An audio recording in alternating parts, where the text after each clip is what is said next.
Muslim ಮಹಿಳೆಯರ ಕುರಿತು ವಿವಾದಾತ್ಮಕ ಹೇಳಿಕೆ ವಿಚಾರ ಮಂಗಳೂರಿನಲ್ಲಿ ಕಲ್ಲಡ್ಕ ಪ್ರಭಾಕರ್ ಭಟ್ ವಿರುದ್ಧ ಪ್ರತಿಭಟನೆಯನ್ನ ನಡೆಸಲಾಗಿದೆ. ತೊಕ್ಕೊಟ್ಟಿಯಲ್ಲಿ ಡಿವೈಎಫ್ಐ ಸಂಘಟನೆಯಿಂದ ಪ್ರೊಟೆಸ್ಟ್ ಅನ್ನ ಮಾಡಲಾಗಿರುವಂತದ್ದು. ಪ್ರತಿಭಟನಾಕಾರರ ವಿರುದ್ಧ ಉಳ್ಳಾಲ ಪೊಲೀಸ್ ಠಾಣೆಯಲ್ಲಿ ಪ್ರಕರಣ ಕೂಡ ದಾಖಲಾಗಿದೆ. ಪ್ರತಿಭಟನೆ ನಡೆಸಿದ 17 ಮಂದಿಯ ವಿರುದ್ಧ ಸುಮೋಟೋ ಕೇಸ್ ದಾಖಲಾಗಿದೆ. ಪ್ರಕರಣ ದಾಖಲಿಸಿದ್ದನ್ನು ಖಂಡಿಸಿ ಡಿವೈಎಫ್ಐನಿಂದ ಪೊಲೀಸ್ ಠಾಣೆ ಚಲೋವನ್ನ ಹಮ್ಮಿಕೊಳ್ಳಲಾಗಿದೆ. ಸರ್ಕಾರ ಮತ್ತು ಪೊಲೀಸರು ದ್ವಿಮುಖ ನೀತಿಯನ್ನ ಅನುಸರಿಸ್ತಾ ಇದೆ ಅನ್ನುವಂಥ ಆರೋಪವನ್ನ ಮಾಡಲಾಗಿದೆ.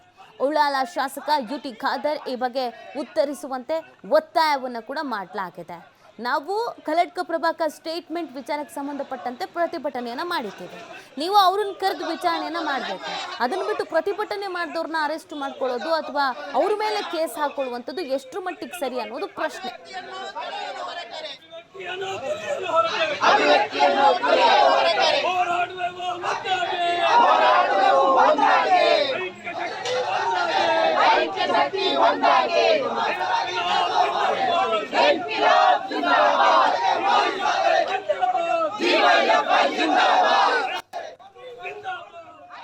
ಈ ಬಗ್ಗೆ ಮತ್ತಷ್ಟು ಮಾಹಿತಿಯನ್ನು ನೀಡ್ತಾರೆ ನಮ್ಮ ಪ್ರತಿನಿಧಿ ಆದಿತ್ಯ.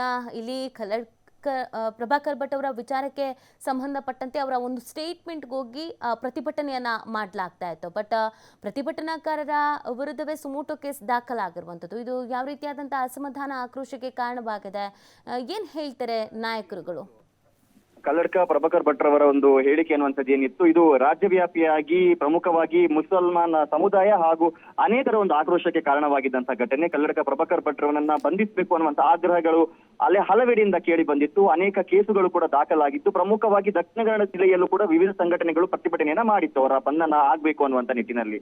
ಆದ್ರೆ ಪ್ರತಿಭಟನೆಯನ್ನ ಮಾಡಿದಂತ ಡಿವೈಎಫ್ಐ ಸಂಘಟನೆ ಏನಿದೆ, ಇದರ ಕಾರ್ಯಕರ್ತರನ್ನ ತೊಕ್ಕೊಟ್ಟಿನಲ್ಲಿ ಅವರು ಪ್ರತಿಭಟನೆ ಮಾಡಿದರು ಅನ್ನುವಂಥ ಕಾರಣಕ್ಕಾಗಿ ಅವರ ಮೇಲೆ ಕೇಸನ್ನ ದಾಖಲು ಮಾಡಲಾಗಿತ್ತು. ಈಗ ಇದರ ವಿರುದ್ಧ ಈಗ ಆಕ್ರೋಶಗಳು ಹೊರಹೊಮ್ಮಿರುವಂತದ್ದು ನೀತಿ. ಇವತ್ತು ಯಾವ ಒಂದು ಪೊಲೀಸ್ ಠಾಣೆ, ಉಳ್ಳಾಳ ಪೊಲೀಸ್ ಠಾಣೆಯಿಂದ ಈ ಒಂದು ಪ್ರಕರಣ ದಾಖಲಾಗಿತ್ತು, ಆ ಉಳ್ಳಾಳ ಪೊಲೀಸ್ ಠಾಣೆಯ ವಿರುದ್ಧ ಇವತ್ತು ಡಿವೈಎಫ್ಐ ಕಾರ್ಯಕರ್ತರು ಆ ಠಾಣೆಯ ಮುಂದೆ ಸೇರುವ ಮೂಲಕ ಒಂದು ಪ್ರತಿಭಟನಾ ಜಾಥವನ್ನ ಮಾಡುವ ಮೂಲಕ ಠಾಣೆಗೆ ಮುತ್ತಿಗೆ ಹಾಕುವಂತ ಒಂದು ಪ್ರಯತ್ನವನ್ನ ಕೂಡ ಇವತ್ತು ಮಾಡಿದ್ದಾರೆ. ನೂರಾರು ಸಂಖ್ಯೆಯಲ್ಲಿ ಇವತ್ತು ಡಿವೈಎಫ್ಐ ಕಾರ್ಯಕರ್ತರು ಇವತ್ತು ಆಗಮಿಸಿದ್ರು. ಕಲ್ಲಡ್ಕ ಪ್ರಭಾಕರ್ ಭಟ್ ವಿರುದ್ಧ ಯಾವುದೇ ಕ್ರಮ ಆಗಿಲ್ಲ. ಆದ್ರೆ ಅವರ ವಿರುದ್ಧ, ಅವರ ಹೇಳಿಕೆ ವಿರುದ್ಧ ಪ್ರತಿಭಟನೆ ಮಾಡಿದಂತ ಕಾರ್ಯಕರ್ತರ ಮೇಲೆ ಈ ರೀತಿ ಕೇಸನ್ನು ಹಾಕುವಂತದ್ದು ಎಷ್ಟರ ಮಟ್ಟಿಗೆ ಸರಿ ಅನ್ನುವಂತ ರೀತಿಯಲ್ಲಿ ಕೆಲವೊಂದಿಷ್ಟು ಆಕ್ರೋಶಗಳು ವ್ಯಕ್ತವಾಗಿದೆ. ಪ್ರಮುಖವಾಗಿ ಮಂಗಳೂರು ಕಮಿಷನರ್ ಅನುಪಮ್ ಅಗರ್ವಾಲ್ ಅವರ ವಿರುದ್ಧ ಕೂಡ ಇವತ್ತಿನ ಒಂದು ಪ್ರತಿಭಟನೆಯಲ್ಲಿ ಆಕ್ರೋಶ ಹೊರಹೊಮ್ಮಿರುವಂತದ್ದು ನೀತಿ. ಧನ್ಯವಾದ ಆದಿತ್ಯ, ತಮ್ಮ ಡೀಟೇಲ್ಸ್ಗಾಗಿ.